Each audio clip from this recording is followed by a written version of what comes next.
Hey guys, we've been talking about pitching. I previously talked about the common mistakes people make when it comes to pitching, as well as some techniques to help you pitch in a way that resonates with your personality. If you missed either of those segments, check out the links to them below. In today's final segment, I'm going to dive into the various types of pitches you need to prepare.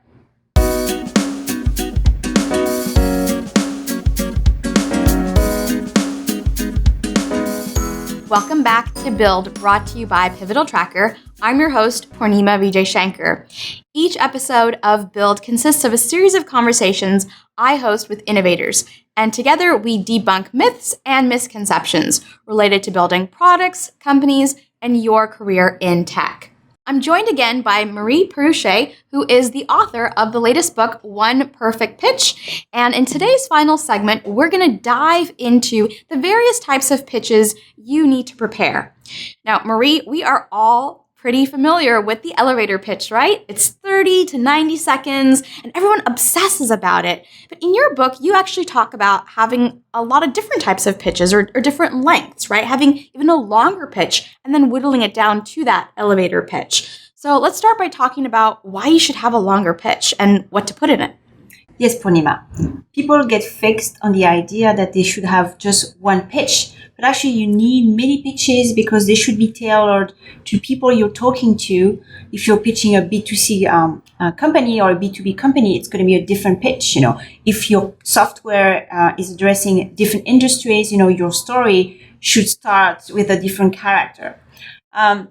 And the reason why I say that you should have a longer pitch is that you should accommodate it and make it flexible depending on the situation. Mm-hmm. And that over time, depending on the data points that you get, you rearrange your pitch. Also, why it's important to have a longer pitch is that you can actually break it down and share the parts that you want to share depending on the time you have, times of setting, the timing, the location, so many components that you have to include when you're presenting. Got it. So in a longer pitch, let's say we wanted to build our longest pitch and it was what? It would be like 15 minutes or 10 minutes? It can be an hour. It can be 2 hours. Yeah. It can be 5 minutes. But definitely a great pitch should include, a great hook, how you catch attention from people. It should talk about the problem or the momentum, the achievement or the breaking news, what's new about your product. Talk about the solution. Telling why you're the best, doing what you do, great team, great founders experience, you've had those awards in design, you're known to have built, the Siri technology. Talk about your key differentiators, because so many other companies are building the same product right. Or as advanced as you are, or you are belonging to a group and everybody's competing for funding. So you should be able to tell what makes you different and better than the others. And then you end, talking maybe about the market or talking about the go-to-market strategies and finishing with an ask, how do you want people to help you to build and, share and, keep working at your product. Got it. So your longest pitch has every single element that you talk about in your book and all those various pieces. Yes. So now taking things away, that feels scary because it's like, well, yeah, the award was important or having this one key player on the team was really important. So how do you know what to take away for those shorter pitches? As the minimal viable product, you have to test your pitch. Okay. And what's important here, and people usually don't pay attention, they should listen. They should listen how people reformulate their pitch. And that was one of my early techniques. When I came to Silicon Valley 8 years ago, I had no pitch.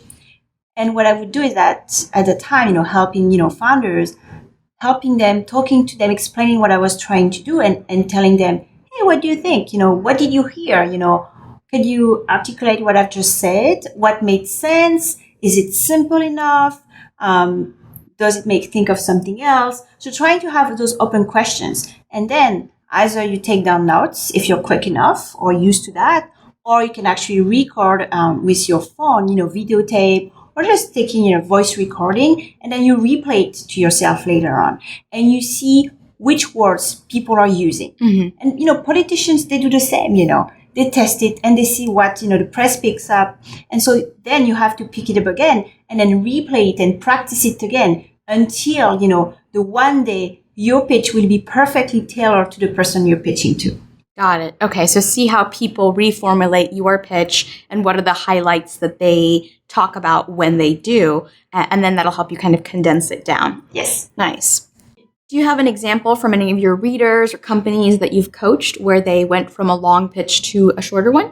Yes. So I work with a company called Autodesk, and we work with their marketers, and they would send me their pitch, and I would review those pitches. And most of the pitches, they're very long, and they include information that is not relevant to their audience, or they don't have a very specific call to action. So I would go over and actually shorten the pieces that were not relevant, and then have them rewrite their pitch so that it would be a little bit more focused. With startup founders, but also engineers and designers, what we do is that if they have a 50 slide or even 25 slide presentation, I listen to them. So that's the first kind of a first run. And then I tell them, okay, this is what I think is important to highlight depending on the time we have and your target audience. Okay. And then I have them reformulate it and reframe it. And it gets much easier and after we have them practice as well. What are some of the common things that you ask people to take out? Usually when I work with founders, but also engineers and designers, I like to focus on the story, what makes them passionate about what they're doing, what drew them to, build, work at developing that product or that project. Because, what I like is that understanding people perspective. They see things that I don't see, and they see it from a more technical perspective, and what they do can actually change a situation. So I want to know what drives them and what are the problems that they've identified, and then they can share it with others. But you have to be able to communicate it in a very short and concise way, because, I've been in the room with investors, bringing entrepreneurs, and after 20 seconds, they're being interrupted. Yeah. So you have to give it right away. Got it. And so what are those pieces that you've seen over and over again that people might put in that bloat their pitch that you like to remove? The pieces that I like to remove is repetition, is rambling, is talking too much about the 50 features and characteristics of their products. I just want to hear about 3 features and really defining features. Engineers tend to overwhelm you with too many details, thinking that that's you want to know more, so you have to understand and tell as much as possible. But this choice, you have to make it for people. You cannot let people make their choice for yourself. You have to work ahead. So don't overwhelm people with too many details, too many features. Don't talk too much about yourself, but make it relevant. How much your past experience is going to be relevant to lead that team into building the next product. And also, I would say, be very concise and don't beat around the bush from the very first few seconds or from the very first few lines of your pitch. Go straight away. Dive into your pitch right away. In your book, you also talk about the importance of having pitches that are tailored to your audience. So, question to you, how do you figure out who's in the audience? And then how do you go about doing that tailoring? You absolutely have no excuses for not knowing who's in your audience. Okay, good.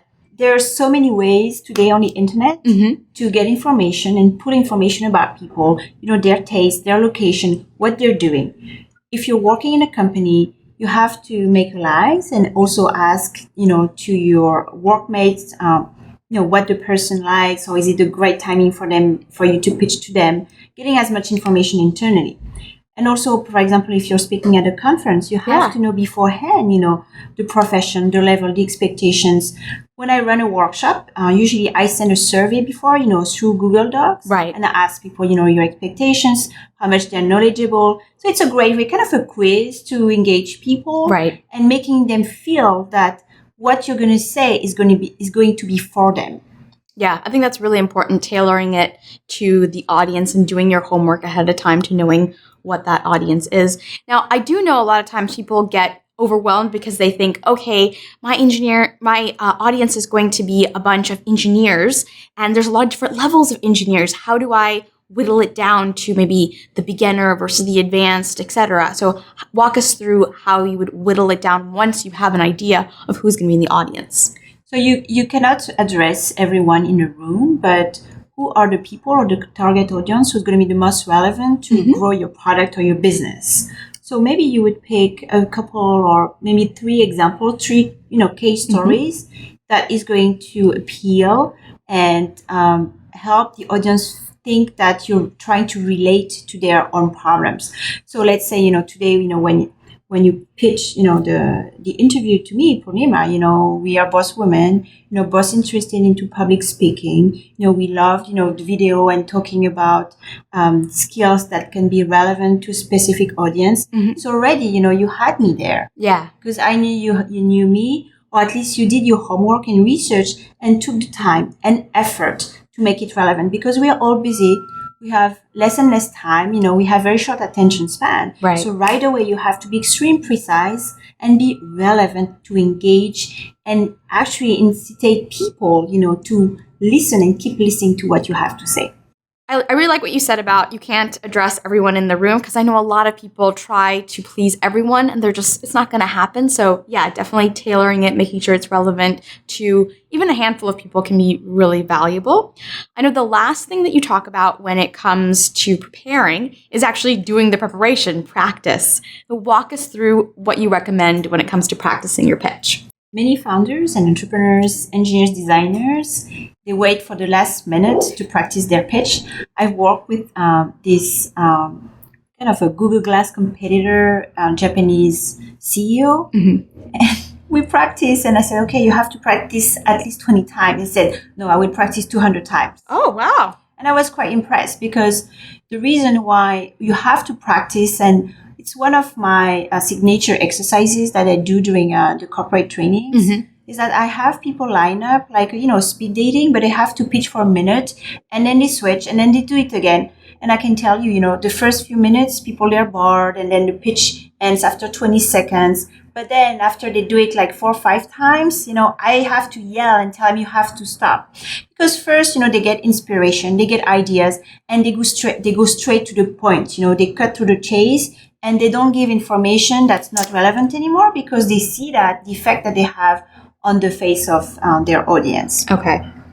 So practice is very important. Also, practicing in a room, meaning that every time that I go and speak to a conference, I arrive an hour before to do the recognition of the room, knowing where I'm going to walk, where I'm going to get closer to my audience, so that I don't ostracize part of the room, because otherwise that part will leave the room. Yeah. And as a speaker, you don't want that. And I would say the third advice that I would give is practicing using the technology. So you can use your tablet, you can use your phone, so you record it. And that's okay to look at yourself.